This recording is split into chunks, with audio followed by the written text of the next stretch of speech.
Ce soir réunit deux artistes, deux hommes, ce qui je pense n'est pas si fréquent que ça, pour parler d'un sujet qu'on considérait plutôt être un sujet de femme, la maison.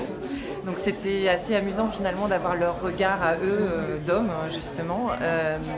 Donc d'un côté Laurent Martin avec un univers extrêmement féerique, aux accents je dirais surréalistes, on retrouve un peu du Lewis Carroll, enfin vraiment qui prête à l'onirisme, nous invite à un voyage dans la maison, il nous invite à traverser les murs même pour certains de ses meubles, voilà, et Alfredo Lopez apporte un contrepoint très coloré, très vivant, où les gens qui habitent cette maison, les humains, sont mis au premier plan dans son travail. Ce qui était intéressant, c'était justement cette confrontation entre ces deux univers et ce qui pouvait, comment dirais-je, s'apporter mutuellement, qui, vous l'aurez compris, est plutôt dans la volupté et dans la forme, nous amène eh bien, un vent du sud, si je peux dire, voilà, plein de grâce, de gaieté, de colère, en tout cas d'expression. Voilà, lui qui est un ancien dessinateur de bande dessinée, donc a réuni ici à chaque fois, eh bien, chaque œuvre raconte une BD finalement en une seule case, donc c'est ça qui est assez intéressant.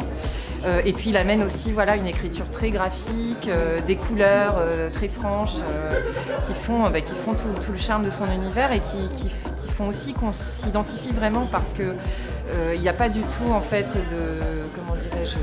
de distance dans son travail avec le spectateur, on se sent tout à fait proche, tout est très simple finalement, toute simplicité, c'est accessible, voilà.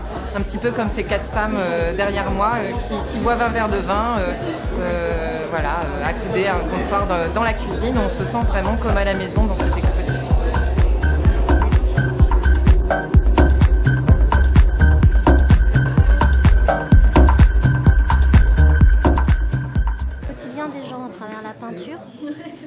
Les personnages viennent investir des lieux, des espaces de cuisine, de chambre, et Laurent travaille lui au niveau du mobilier et des meubles comme ça de l'intérieur qui vient personnifier, rendre humain, rendre émotionnel. Et il est à la fois dans la fracture du couple, dans la fracture sociale, dans la fracture architecturale.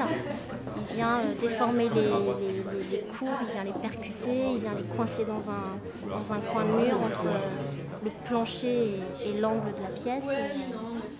Et Alfredo, lui, dans la peinture, c'est plus doux, plus rond, plus BD, plus ludique.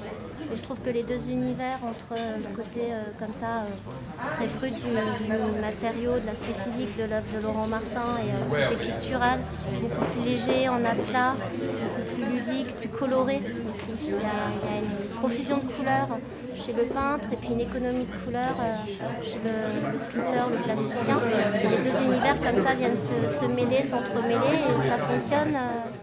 Et plus je vois le lien entre le côté installation, on tourne autour des objets, ils ont des facettes, on se déplace, on y pénètre, on voit les pleins, les vides, les stries, le bois, le drap, la matière, le coton. Et puis d'un seul coup, on a ces toiles comme ça, colorées avec ces personnages qui nous regardent, qui nous fuient, qui se penchent, qui se courbent, qui téléphonent, qui boivent un verre, qui regardent par la fenêtre, des scènes anodines comme ça de ce qu'on peut faire tous les jours sans s'en rendre compte. Et hop, ça prend corps et ça marche. Et ça, c'est grâce à Bénédicte, Bégillard Galerie. Parce qu'elle a un regard, elle est passionnée, elle va jusqu'au bout, coûte que coûte, et elle avance. Et elle défend ses artistes.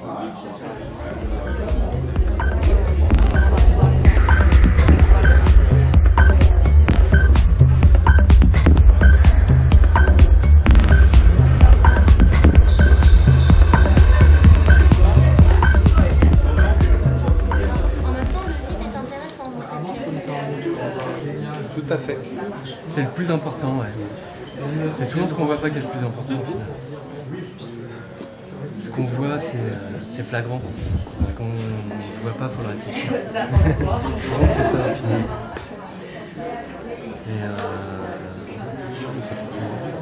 Et c'est vrai que moi, c'est ce qui m'a percuté le plus après. Parce qu'évidemment, quand je l'ai réalisé, soit j'ai coupé un lit en deux.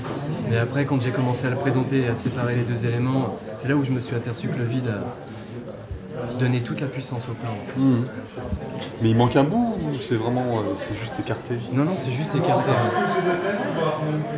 Non, c'est vraiment juste écarté. C'est vraiment la rupture, quoi, ou la séparation, quoi. C'est vraiment cette idée-là, quoi. Voir écartelé.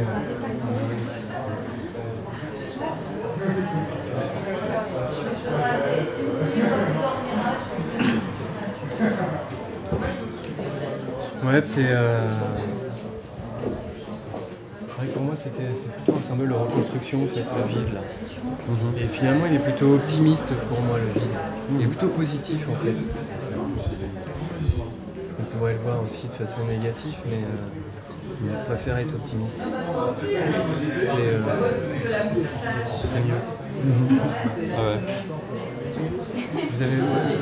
Vous avez entendu parler du titre ou pas? Non, c'est quoi? Good Night Darling. D'accord.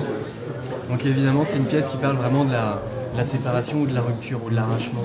D'accord. Alors après que ça soit homme ou femme, je pense que là-dessus c'est un peu la même chose. Mais ce qui m'intéressait, c'était vraiment cette idée justement de reconstruction par rapport au vide. Qu'est-ce qui se passe après finalement l'absence, quoi. Qu'est-ce qui se joue à ce moment-là? Et finalement on est seul acteur de ce qui peut se jouer après tout ça, quoi. Donc que ça soit une séparation ou un décès ou quoi que ce soit, mais on est tout le temps confronté à ça finalement, quoi. Demain est toujours le deuil d'hier aussi finalement, quoi. Donc il y a toujours cette idée-là par rapport à ça. Non, ça fonctionne bien. Merci beaucoup.